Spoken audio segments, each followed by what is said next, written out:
Yaurana Anege, bienvenue dans Manava, votre émission Info Service les enfants. Polynésiens passent en moyenne plus de 2 heures par jour devant la télévision, enfin en tout cas selon certaines études. Et aujourd'hui, nous allons explorer l'univers de la télévision pour les plus jeunes en Polynésie française. Et nous recevons sur notre plateau aujourd'hui Mateata Mamatoe Hutapu, directrice d'antenne de TNTV Yarana. Et nous avons de l'autre côté Véronique Labbé, marionnettiste de Tao et Tiaporo, et Mana Victor, présentateur de l'émission 15-25 Yarana. Yarana. Alors on va se tourner avant tout du côté de Mateata. C'est important d'avoir ces programmes destinés à la jeunesse. On ne parle pas forcément de divertissement, mais d'éducation. C'est important, mais c'est dommage qu'aujourd'hui on n'en ait pas assez. Je remercie Mana d'être venue nous proposer son émission, ainsi que Véronique pour Tao et Tiaporo, mais on n'en a pas assez d'émissions à destination des jeunes. Donc c'est un message que je lance aux producteurs qui nous écoutent aujourd'hui. C'est important parce que la télévision, malgré l'explosion des réseaux sociaux, reste quand même en Polynésie le média le plus puissant. Et encore un peu en métropole, les choses sont en train de changer. Nous, la vague nous touche toujours 5 ou 10 ans après. Donc, pour l'instant, la télévision reste le média le plus puissant. Et nous devons utiliser ce média pour justement faire passer les bons messages aux jeunes qui nous regardent. Et ce n'est pas tous les jours facile. Ces bons messages que nous est transmis par la télévision, justement Véronique, tu fais Tao et Tiaporo avec Thierry, qu'on embrasse bien fort d'ailleurs. Tu es la marionnettiste de l'émission. Comment est-ce que l'aventure a commencé ? Eh bien, en fait, elle a commencé parce que on passait des messages éducatifs dans les écoles et ça fonctionnait très bien. Et puis, en fait, pas mal d'enfants me disaient « Oui, mais moi, je fais ça, mais papa, maman, ils font pas. » Et je me suis dit, en fait, pourquoi pas faire les deux, c'est-à-dire de passer des messages aux enfants par le biais de la télévision. Et comme, en fait, c'est vu en famille, du coup, on va aussi pouvoir toucher les parents et toute la famille. Donc, c'est venu un peu comme ça. Même si on revient même un petit peu en amont, le métier de marionnettiste, c'était déjà quelque chose, c'était une volonté propre de ta part au tout début. Alors au tout début, en fait j'ai toujours été dans les milieux artistiques. J'ai été danseuse, j'ai fait l'école des beaux-arts, j'ai fait du théâtre, voilà. Et puis un jour je me suis dit j'ai envie de partir avec mes enfants pendant 2 mois, mais c'est pas évident comme ça, 2 mois comme ça. Et je me suis dit tiens, et si je faisais des marionnettes, et si je faisais des spectacles. Et puis ça a démarré comme ça. Et voilà, donc en France, je fais des spectacles, j'ai démarré comme ça. Et puis, je suis venue ici à Tahiti. Et je me suis rendu compte qu'il n'y avait pas de marionnettes.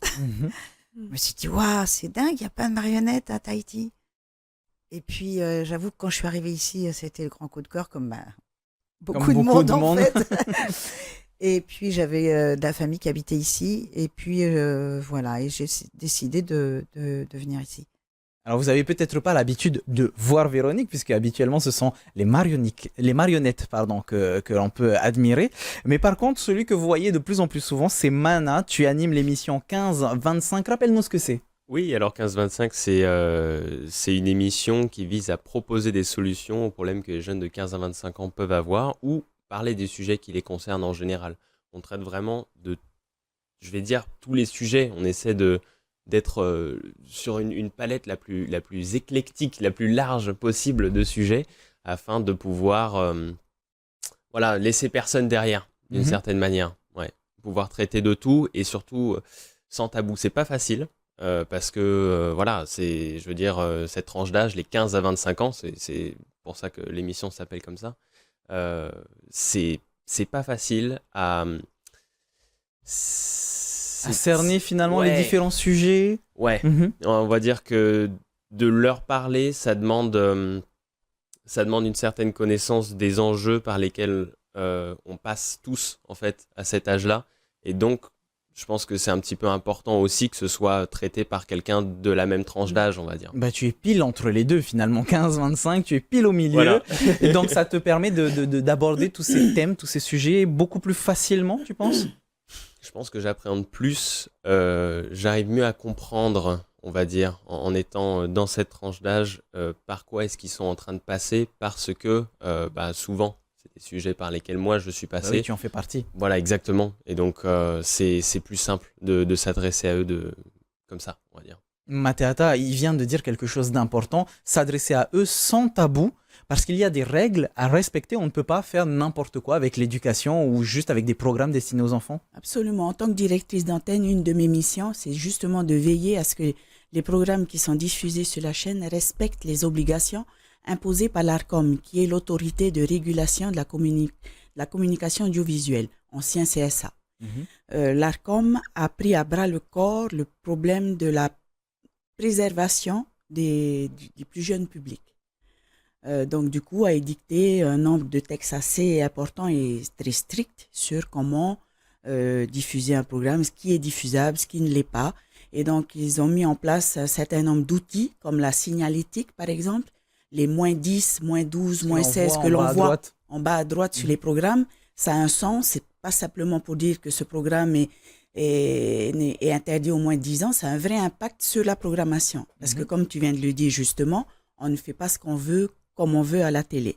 C'est-à-dire un programme tout public, bien sûr, peut être diffusé à n'importe quelle heure. Un programme signalé -10, par exemple, ne pourra pas être diffusé entre deux dessins animés, par exemple. Il faut qu'il soit à une certaine distance d'un programme pour enfants. Les programmes -12, c'est pareil, c'est encore un peu plus strict. Et les -16, pour le coup, sont interdits de diffusion dans la journée et ne peuvent être diffusés qu'après 22 heures. C'est pour ça que les programmes de MMA, par exemple, ne sont pas visibles avant 22 heures. Et le programme est interdit en diffusion, mais également les bandes annonces, c'est-à-dire les petits modules qu'on voit à la télé qui annoncent le programme. Ces programmes-là aussi sont interdits en diffusion dans la journée. Donc, on ne peut pas faire ce qu'on veut comme on veut. Et même dans les émissions pour enfants, je prends par exemple l'exemple des dessins animés, puisqu'en tant que directrice d'antenne, je suis en charge de l'achat des programmes. Donc, le côté sympa, c'est lorsqu'on rencontre des producteurs qui ont d'excellentes idées et qui, voilà, notamment... Comme Mana. Oui, Véro avec Tao et Tiaporo, c'est une idée qui est superbe. Mais comme je l'ai dit tantôt, on n'en a pas assez. On doit acheter des programmes à l'excès, notamment des dessins animés. Et on fait attention également aux dessins animés que l'on achète. Parce qu'il y a des mangas qui peuvent être très violents et qui, sous couvert de dessins animés, peuvent impacter négativement les enfants. Donc, on fait très attention à ça. Et oui, et l'ARCOM surtout nous surveille, puisque c'est un peu la police de la télé. Et chaque année, nous devons faire le bilan des programmes qui ont été diffusés, les programmes signalés notamment, et surtout à quelle heure ces programmes ont été diffusés. Donc, on est hyper surveillé et c'est vrai que c'est un peu limitant parfois pour les producteurs parce que voilà, les règles, elles sont ce qu'elles sont et parfois elles sont un peu strictes, je le reconnais. Mais bon, c'est pour éviter tout dérapage. Véronique, comment est-ce que vous choisissez justement ces sujets de sensibilisation pour surtout vous adapter finalement à l'audience? En fait, au départ, on était parti sur le tri des déchets. Ça a démarré comme ça. Après, bon, sur l'environnement en règle générale. Et puis, au fur et à mesure, il y a quand même des soucis qui arrivent malheureusement ici aussi, c'est-à-dire avec les écrans.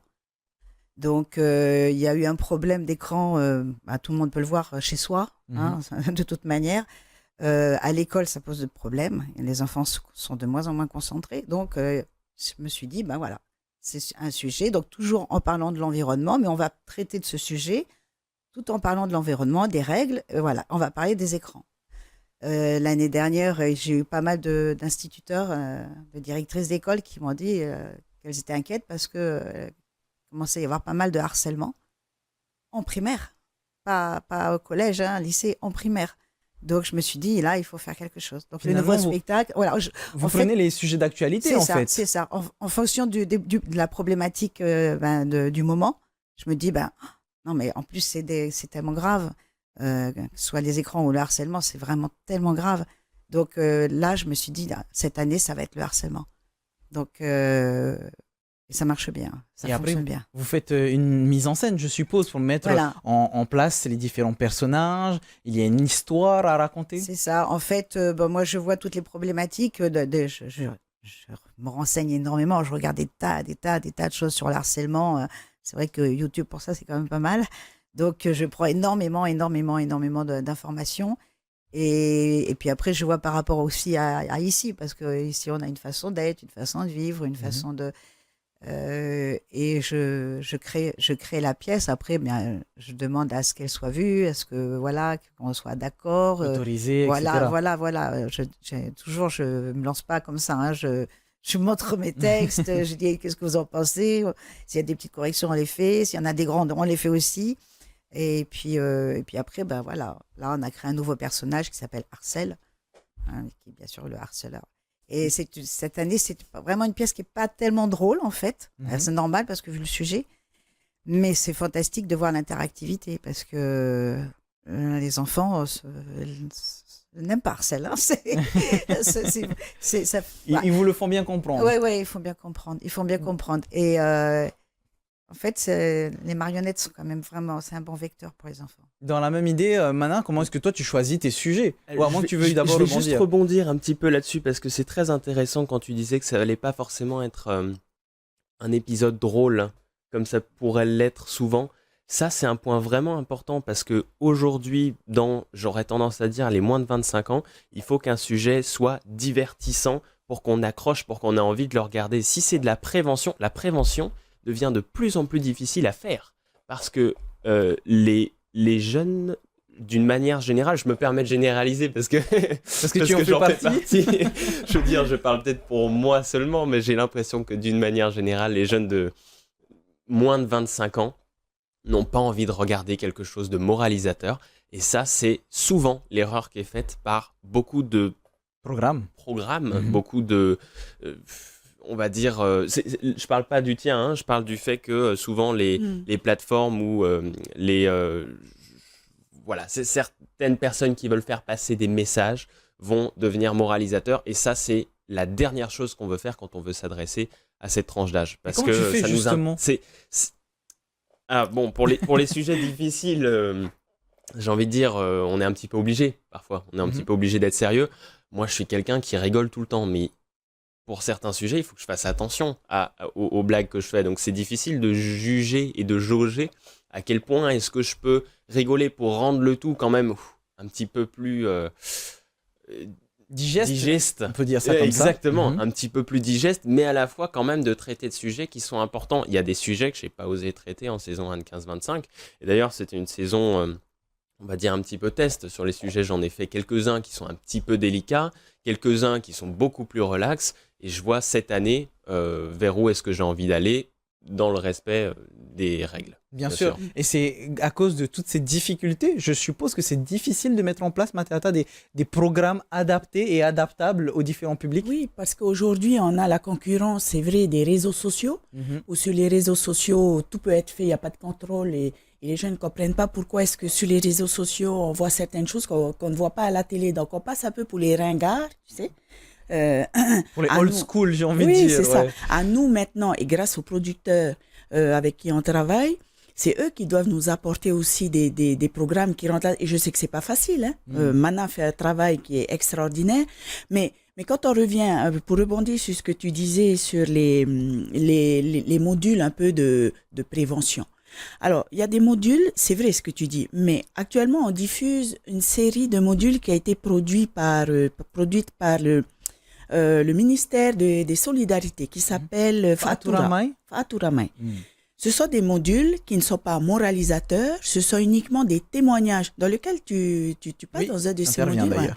Et ces modules ont énormément de succès sur les réseaux sociaux. C'est comme ça qu'on voit, nous, si les modules passent. Parce que justement, et tu as raison, ce ne sont pas des modules moralisateurs, ce sont des modules qui parlent d'histoire personnelle et ça fait réagir. Et il y a un impact hyper positif au niveau des affaires sociales de ce que j'ai cru entendre. Donc oui, tu as raison, il faut travailler d'une certaine manière pour que ce ne soit pas trop moralisateur, mais tout en respectant les règles et puis surtout, le nerf de la guerre, ce sont les sous. Je veux dire, voilà. Et produire une émission, tout le monde a plein d'idées. Tout le monde a des idées géniales. Sauf que parfois, on est obligé de dire, voilà, on n'a pas trop les moyens de financer ton émission. Est-ce que tu peux la revoir un peu à la baisse ou est-ce que c'est un autre souci aussi? Et justement, j'ai l'impression que sensibiliser, faire de la prévention ou éduquer. C'est un sujet qui te touche. Personnellement, je sors un petit peu du rôle de directrice d'antenne. Vraiment, toi, en tant que personne, c'est quelque chose qui te tient à cœur, Matéata? Oui, parce que je vois comment évolue la jeunesse de mon pays et je suis inquiète. Voilà. Donc, si à mon petit niveau, je peux faire en sorte que les choses évoluent dans le bon sens, je mettrai tous les moyens qu'il faudra, bien sûr, avec la direction de la chaîne. Mais c'est le moyen, j'ai des neveux, j'ai des nièces, je vois comment ils évoluent. Rien qu'avec les réseaux sociaux, je me Bien dis, sûr. waouh, comment, avec l'intelligence artificielle qui arrive, qui crée du stress en plus, tu as de plus en plus de jeunes qui se disent, mais quel boulot je vais faire? Comment? Donc, nous, à la télévision, on essaye, on est là aussi pour divertir les gens et ne pas parler que de ce qui ne va pas, comme dit Mana. Essayer de les faire changer un peu les idées.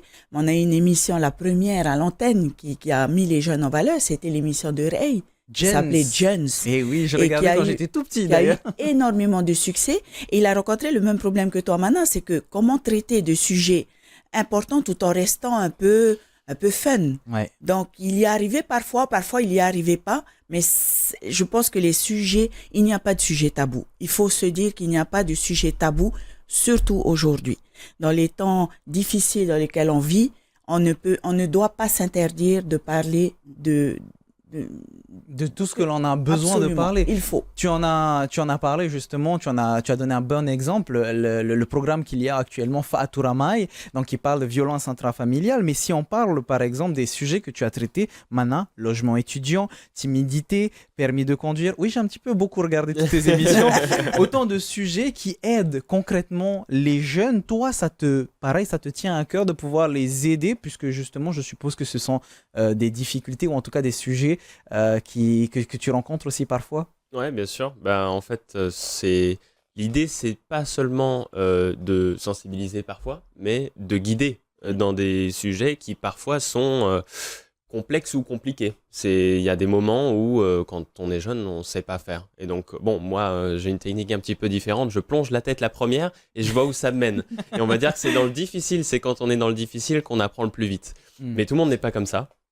Et donc, je préfère l'idée de 15-25 en partie, c'est de pouvoir tracer un chemin, déjà un petit sentier, qui ensuite sera emprunté de plus en plus et qui deviendra, on va dire, une connaissance commune, on va dire quelque chose dessus de tout le monde. Mais c'est pas forcément le cas pour tout le monde. Quelles sont les différentes étapes quand on passe le permis de conduire?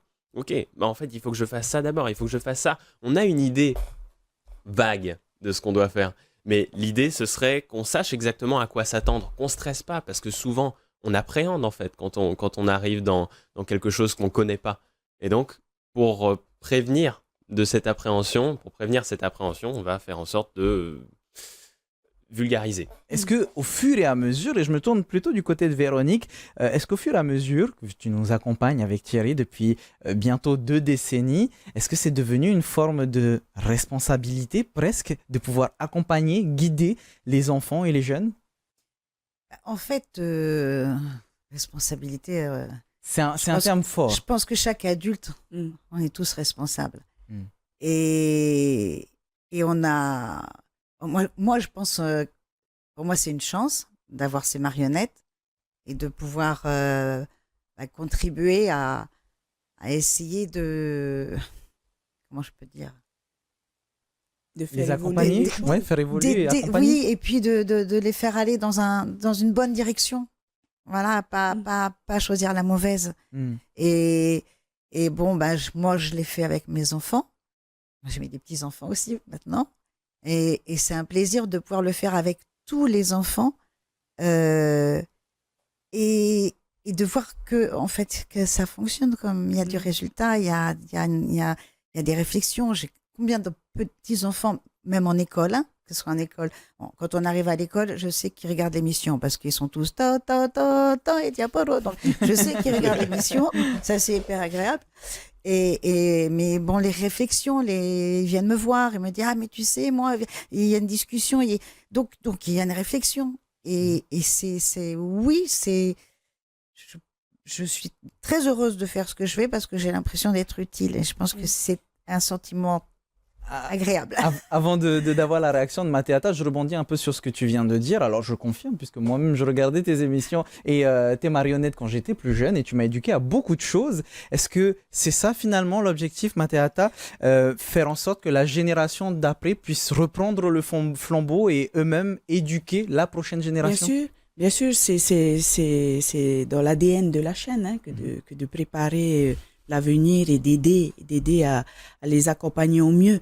Je voulais revenir rapidement sur... On avait diffusé à l'époque 2 dessins animés créés localement qui s'appelaient Coco et Coco et Raro et ses amis. Ce sont 2 dessins animés créés par Guy Ballard, je lui fais un peu de pub, qui étaient super. C'était des dessins animés qui envoyaient des messages pédagogiques, des messages de respect de l'environnement, des uns et des autres, et c'était super. Et en fait, ces dessins animés n'existent plus parce que les jeunes, il y a beaucoup de jeunes qui ont été formés à l'animation pour faire du dessin animé, mais ils ne trouvent pas de travail parce que faire un dessin animé, ça coûte beaucoup d'argent, c'est lent, et du coup, ils ne sont pas forcément aidés. Donc, c'est un message que je lance au niveau du pays, s'il pouvait y avoir un fonds pour aider les créateurs de dessins animés, par les dessins animés, par les marionnettes. C'est comme ça qu'on touche les plus jeunes. Et ce sont les plus jeunes qui vont faire la Polynésie de demain.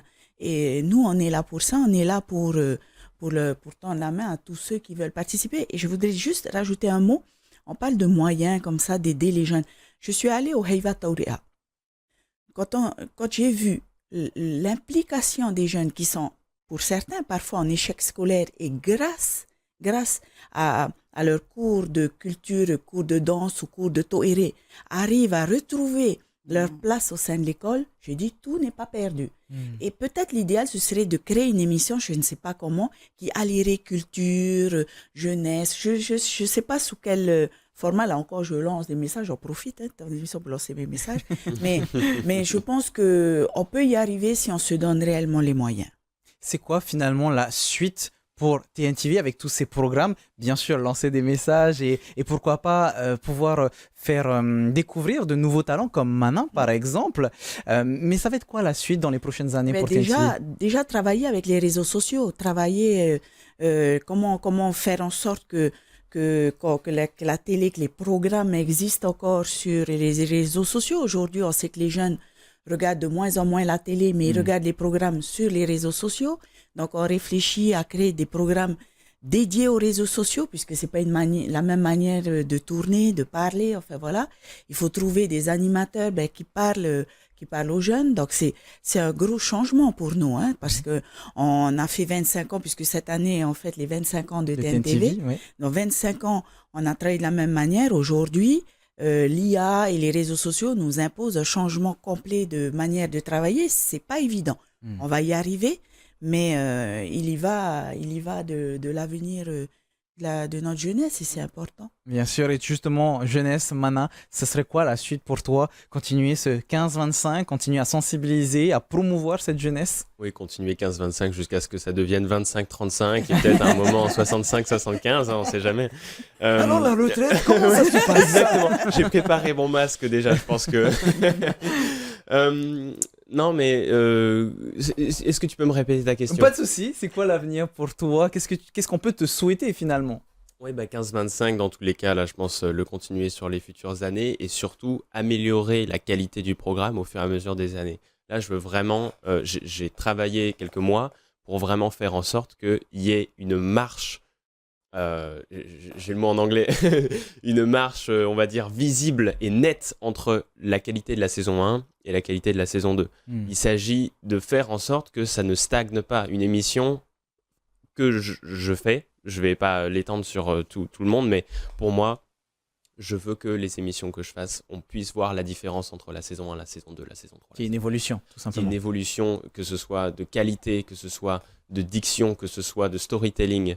La manière dont on raconte les histoires, la manière dont on fait parler les gens, ça, je veux qu'il y ait une grosse différence. Donc ça, pour moi, ce serait ce qu'il y a à me souhaiter et c'est bien parti. Pour cette année, c'est bien parti. Et pour toi, Véronique, à Tao et Tiaporo, continuer encore, là, l'année prochaine, ça fera 20 ans. Ouais. Continuer encore 20 ans de plus? Alors, ça va pas être possible. Parce que, bon, à un moment donné, les bras, hein, ça va être On aimerait fatigué. bien que ta voix nous accompagne encore alors, longtemps. en fait, bon, moi déjà, je lance un appel par ton émission. J'aimerais bien trouver des jeunes de 3 qui souhaiteraient être formés et qui par la suite pourraient continuer Tao et Tiapolop quand nous on pourra plus. Moi j'aurais vraiment besoin de former des jeunes là qui vont pouvoir prendre la relève. J'aimerais vraiment ça. J'ai un autre projet qui est de créer un spectacle spécifique sur les dangers de l'alcool, de la drogue et des écrans. C'est un projet, hein. Il est en train d'être monté. J'aimerais partir dans toutes les îles, partir sur une semaine, 15 jours, créer un atelier de marionnettes, former sur chaque île des animateurs, des instituteurs, des animateurs pour créer des ateliers de marionnettes dans chaque île. Après, une fois qu'on fait ce stage, etc., les enfants peuvent montrer leur spectacle et nous, après, on montre notre spectacle sur ces dangers. Une fois qu'on aura fait le tour, ce que j'aimerais, c'est pouvoir créer après un petit festival de la marionnette à Tahiti et faire venir toutes ces îles et qui pourront, au travers d'un spectacle de marionnettes, adultes, enfants, parler de ce qu'ils veulent. En fait, voilà, un problème, quelque chose de bien, quelque chose de grave, quelque chose... Voilà. Donc finalement, encore de beaux programmes, une belle programmation et pour Tao et Tiaporo. Un autre projet à proposer à TNTV aussi. Je vous laisserai en parler après l'émission. Ça sera après. Nous, on va terminer ici, les amis. Merci beaucoup à toutes et à tous d'être venus pour répondre à mes questions. Les amis, nous on se retrouve demain à partir de 17h. Bonne soirée sur TNTV, 18h. Vous connaissez la chanson, c'est votre VATT. Maruru itotatu faririra trahoma parhana.